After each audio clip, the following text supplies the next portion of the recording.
Welcome to the Slop Temple. We pray this video helps. You start right now by confirming your iPhone model and iOS version so you know which battery firmware applies. Back up the device to iCloud or Finder. Once done, make sure the backup completes.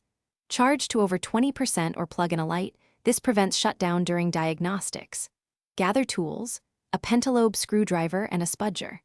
These first steps avoid data loss and allow safe disassembly. Do not proceed until backup and charge are verified. Once done with prep, check settings battery health and read the unverified message. Note any serial mismatch. Power the iPhone fully off. Remove the display gently, work slowly to avoid tearing flex cables, and disconnect the battery connector. Document connector positions with clear photos. This helps if connectors look similar. Install a genuine or correctly matched replacement battery, seat it fully, reconnect the battery and display. Then torque screws to original positions before reassembly, so the device recognizes the new component. After reassembly, boot the iPhone and check battery health. A correct install and calibration should show verified status.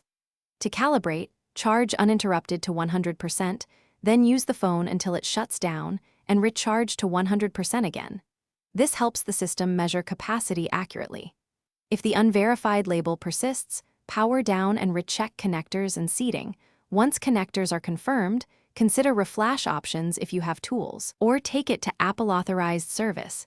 This single troubleshooting step resolves most recognition. Thanks for watching. Consider subscribing if we helped you.